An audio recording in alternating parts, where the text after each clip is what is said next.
ಕರ್ಮ ಮಾಡುವಾಗ, ಕರ್ಮದ ಆದಿಯಲ್ಲಿ, ಕರ್ಮದ ಅಂತ್ಯದಲ್ಲಿ, ಮೂರೂ ಕಾಲದಲ್ಲಿ ಇದು ಭಗವಂತನ ಅನುಗ್ರಹ ಅಂತ ತಿಳಿದು ಇದನ್ನ ಭಗವಂತನಿಗೆ ಅರ್ಪಣೆ ಮಾಡ್ಬೇಕಂತೆ. ಅಕ್ಷಯಂ ಕರ್ಮ ಯಸ್ಮಿನ್ ಪರೇ ಸ್ವರ್ಪಿತಂ ಪ್ರಕ್ಷಯಂ ಯಾಂತಿ ದುಃಖಾನಿ ನಾಮತಃ ಅಂತ ಭಗವಂತನ ಹೆಸರು ಹೇಳಿದ್ರೆ ಎಲ್ಲ ಪಾಪಗಳು ಹೋಗ್ತವೆ, ನಮಗೆ ಸ್ಟೋರೇಜು ತುಂಬುತ್ತದೆ.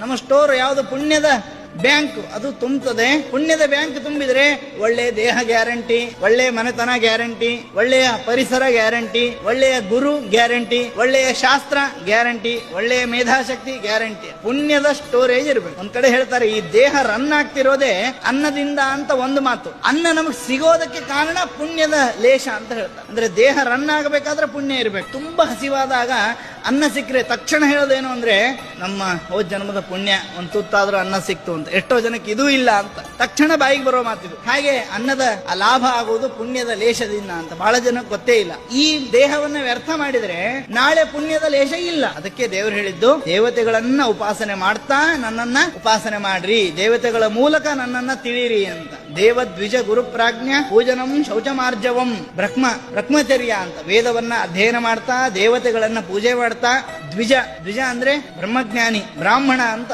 ಅವನನ್ನ ಪೂಜೆ ಮಾಡ್ತಾ, ಪ್ರಾಜ್ಞ ಅಂತಂದ್ರೆ ಪ್ರಜ್ಞಾಶಕ್ತಿ ಇರುತ್ತೆ ಕೆಲವರಲ್ಲಿ, ಭಗವಂತ ವಿಶೇಷವಾದ ಶಕ್ತಿ ಕೊಟ್ಟಿರ್ತಾನೆ, ಅವರ ಪೂಜೆಯನ್ನ ಮಾಡ್ತಾ ಅವರನ್ನ ಯಥಾಶಕ್ತಿ ಸತ್ಕಾರ ಮಾಡುವುದಾಗಲಿ ಅಥವಾ ಅವರನ್ನ ಅನುಸರಿಸೋದು. ಕರ್ಮ ಮಾಡುವಾಗ, ಕರ್ಮದ ಆದಿಯಲ್ಲಿ, ಕರ್ಮದ ಅಂತ್ಯದಲ್ಲಿ, ಮೂರೂ ಕಾಲದಲ್ಲಿ ಇದು ಭಗವಂತನ ಅನುಗ್ರಹ ಅಂತ ತಿಳಿದು ಇದನ್ನ ಭಗವಂತನಿಗೆ ಅರ್ಪಣೆ ಮಾಡ್ಬೇಕಂತೆ. ಅಕ್ಷಯಂ ಕರ್ಮ ಯಸ್ಮಿನ್ ಪರೇ ಸ್ವರ್ಪಿತಂ ಪ್ರಕ್ಷಯಂ ಯಾಂತಿ ದುಃಖಾನಿ ನಾಮತಃ ಅಂತ ಭಗವಂತನ ಹೆಸರು ಹೇಳಿದ್ರೆ ಎಲ್ಲ ಪಾಪಗಳು ಹೋಗ್ತವೆ, ನಮಗೆ ಸ್ಟೋರೇಜು ತುಂಬುತ್ತದೆ. ನಮ್ಮ ಸ್ಟೋರ್ ಯಾವುದು? ಪುಣ್ಯದ ಬ್ಯಾಂಕ್, ಅದು ತುಂಬುತ್ತದೆ. ಪುಣ್ಯದ ಬ್ಯಾಂಕ್ ತುಂಬಿದ್ರೆ ಒಳ್ಳೆಯ ದೇಹ ಗ್ಯಾರಂಟಿ, ಒಳ್ಳೆಯ ಮನೆತನ ಗ್ಯಾರಂಟಿ, ಒಳ್ಳೆಯ ಪರಿಸರ ಗ್ಯಾರಂಟಿ, ಒಳ್ಳೆಯ ಗುರು ಗ್ಯಾರಂಟಿ, ಒಳ್ಳೆಯ ಶಾಸ್ತ್ರ ಗ್ಯಾರಂಟಿ, ಒಳ್ಳೆಯ ಮೇಧಾಶಕ್ತಿ ಗ್ಯಾರಂಟಿ. ಪುಣ್ಯದ ಸ್ಟೋರೇಜ್ ಇರಬೇಕು. ಒಂದ್ ಕಡೆ ಹೇಳ್ತಾರೆ, ಈ ದೇಹ ರನ್ ಆಗ್ತಿರೋದೇ ಅನ್ನದಿಂದ ಅಂತ ಒಂದು ಮಾತು. ಅನ್ನ ನಮಗೆ ಸಿಗೋದಕ್ಕೆ ಕಾರಣ ಪುಣ್ಯದ ಲೇಷ ಅಂತ ಹೇಳ್ತಾರೆ. ಅಂದ್ರೆ ದೇಹ ರನ್ ಆಗಬೇಕಾದ್ರೆ ಪುಣ್ಯ ಇರಬೇಕು. ತುಂಬಾ ಹಸಿವಾದಾಗ ಅನ್ನ ಸಿಕ್ಕರೆ ತಕ್ಷಣ ಹೇಳೋದೇನು ಅಂದ್ರೆ, ನಮ್ಮ ಹೋದ ಜನ್ಮದ ಪುಣ್ಯ,